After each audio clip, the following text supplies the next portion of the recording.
Hello,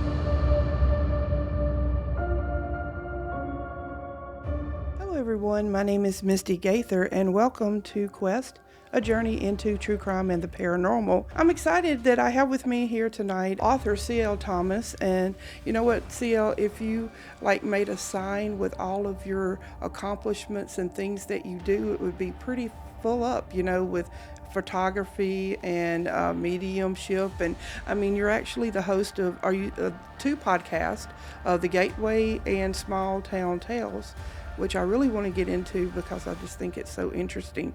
And I mean, you just really, and also, I didn't leave out spirit artist. I have that done before, and I think that that is really a special gift that someone can have to be able to interpret what they see and feel through art. How you been doing? How are things? I know you're in the big V, the Vegas, and I think if I lived there, I don't know. I think I'd be a mess. This is our really busy season right now. It's the best time to come to Vegas, so everybody's here. I think there's probably 5,000 cowboys right now. Mm. Just a few blocks down from me is South Point, and they're having their annual rodeo. So there are cowboys and horses everywhere you look. So it's like It's you're on really the yellow, exciting. it's like you're on the Yellowstone Ranch without actually going to Montana in a way, I guess. You know, Yes, it is. You can even smell the cows if you step outside my door here. You'll smell them. we went about, I don't know, about 5 years ago, and we just enjoyed it immensely. And I would really love to go back, but Vegas has always got something going on, and evidently the Cowboys like it too. There's something for everyone here, that's for sure. There's always something to do. Now, let me ask you something. Exactly. I was reading in your bio, you're also a paranormal investigator, and Yeah. you had a question there, and I don't know, maybe if I misinterpreted or what, but you said, what are the next steps? Now, was you referring to after we do the paranormal investigating? Do we have a responsibility? Do you feel that there's a responsibility as an investigator to help the family more or to help the location more? Do we just go in and we do the investigating and do our part and do the bells and the whistles and then what happens afterward? What happens when we leave? Is it a responsibility that we should feel that we have to continue to help, or is it we're just there just to investigate and go home? The question kind of relates more to investigation in general. We have so many, I think there's hundreds of paranormal groups out there right now, and all of them, they go out to these locations and they gather all their evidence and they assimilate their evidence into some sort of video or whatever it may be. And I feel like we do this over and over and over again as a paranormal community, and we're creating wonderful videos and podcasts, and we're out there creating all kinds of online content with this evidence. For me, I've grown up in the paranormal. I've had experiences my entire life, and for me, I feel like this stuff is real, and I feel like now we have enough evidence to come to some kind of conclusion that there is something going on. We may not be able to say it's Grandma Jojo or whoever it may be right off, but we do know that there's some kind of consciousness that exists or some kind of energy that exists outside of our 3D realm that we're living in. So for us to go in and continually try to get the same evidence over and over again is kind of fruitless. I feel like, what's the next step? Should we now, instead of trying to prove that something's there, shouldn't we be more trying to communicate with whatever is there and trying to come down to what exactly is this? Where do we go from here? And Yep. so I think that's the questions I was asking. But yes, you're absolutely right. I feel like we do have the responsibility to follow up with clients and to make sure that they're okay. I feel like that's not done enough in the paranormal community. There's a lot of groups out there that's solely focused on trying to create content for the internet or whatever it may be, that they're forgetting that these are real lives that we're playing with. And even from the ghost perspective, these are real people. at these locations that have lived there hundreds of years ago. So yeah, I feel like we have the responsibility as investigators, as especially mediums, people who can communicate with spirit, to follow up, to make sure everyone's okay, try to communicate with the spirit on site. As far as location, I don't know. I feel like if it is somebody's home, we do have a responsibility there as well. Some of us, we have the wherewithal to be able to kind of move them on, like if they want to be moved on, or even if it's something negative, or to kind of move them out too. And that was just like something I was just wondering, like, is there a responsibility? I know personally I feel that, but that doesn't mean that everyone in the field feels or interprets that in the same way. Now, you were talking about you kind of touched on just a little bit about demons. And, you wrote a book about dancing with demons and about demonic lore. Do you think that sometimes that we kind of over exaggerate things because like, oh, if it's a demon, if it's evil, if it's, and it just might be a grumpy human spirit that don't want to be bothered. But yet if we put that spin on it, if we, the demonic, we'll get better ratings, or we'll hold more interest. And so this is something that you have touched on a lot in your career. Yes, absolutely. Let's face it, when you look at the YouTube channel right now, it's a lot of younger groups that are getting all the attention. They're the ones that's creating most of the content right now. And it's also the content that's claiming demons this, demons that. That's what sells. Yeah. So if you look at TV shows even that do well, just about every episode is about a demon this, demon that. So it's what sells. But I think that comes down to separating entertainment versus real life.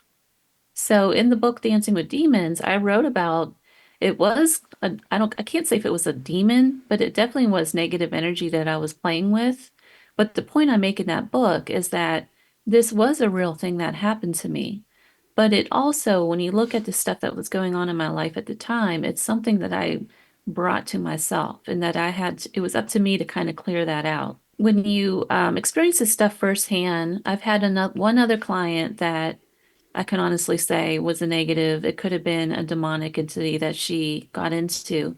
But as I was working with this person, you come to find out that she has all this negativity around her. She's gone through multiple deaths in the family, and it was very hard to draw her out of that depressive state that she was in. So she was, in a sense, drawing that energy to herself. So when you start to look at people who are having these experiences, it's very much the same. They have some sort of negativity in their life that they're not cleaning out. And that's a big part of it. At the first foremost, you got to make the distinguishment between entertainment and real life. Yeah, because it just I think that as investigators that we could do more research on, it's kind of a fine line though if you think about it, because if you're a medium such as yourself and myself, and you're also an investigator, like you're kind of like, okay, well, I don't want to do too much research because then I'll know too much when I go in, as a medium, and I've already read it, and you kind of try to balance, about the research. But I think sometimes that maybe we're lacking in doing more research on not just the location, but the people in the location.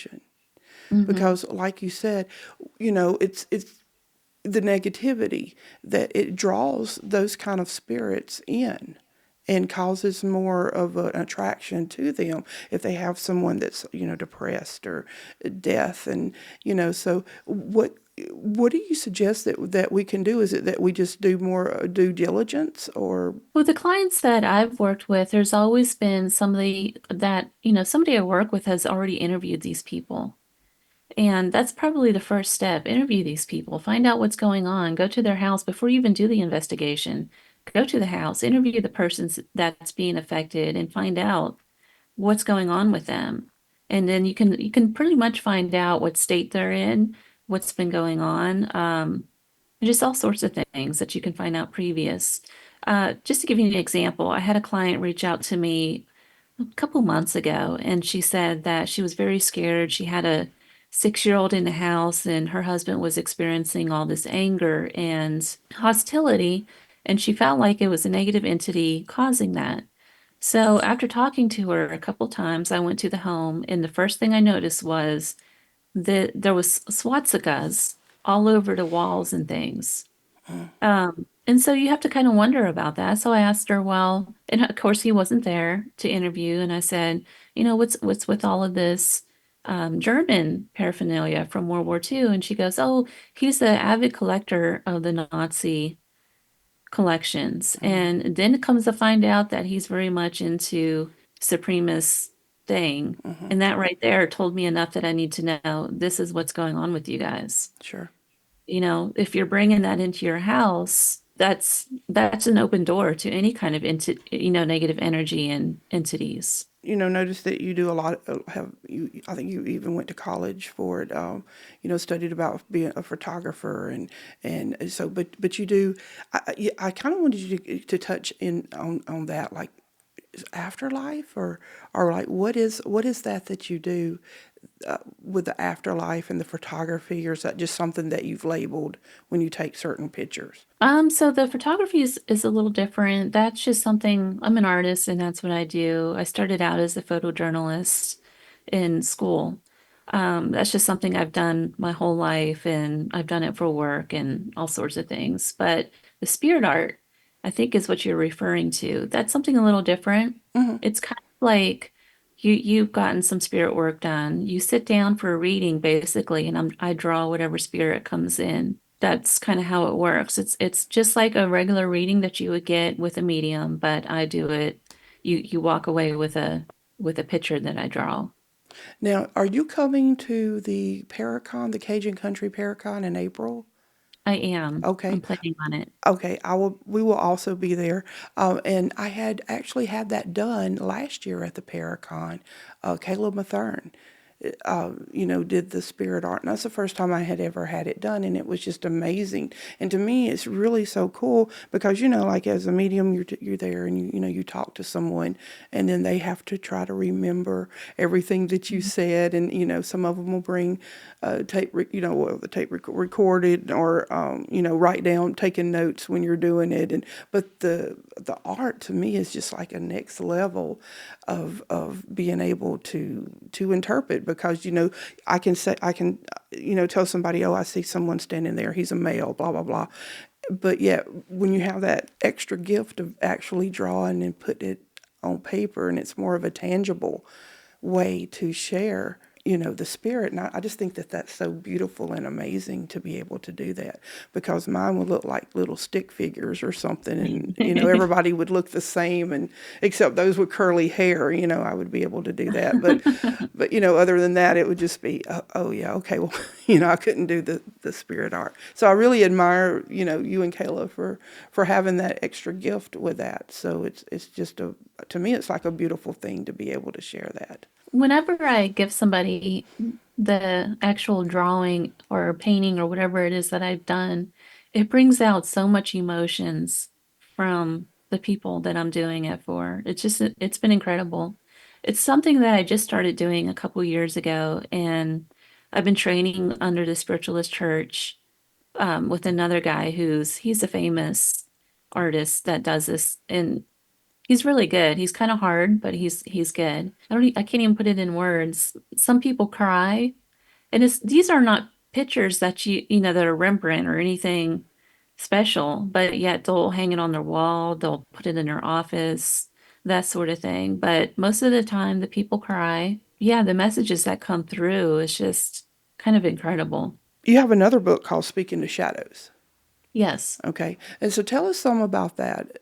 So Speaking of Shadows is just a historical novel. And what I did was I spent a lot of time in the bayous around New Orleans right after Katrina. And I was doing a photojournalism then with FEMA. And I really got to know the area and was fascinated with all the legends around River. I think it's called River Road. Yes. That that the one has all the plantations that runs right beside the Mississippi River. Right. Well, each of those plantations have this big legend behind it.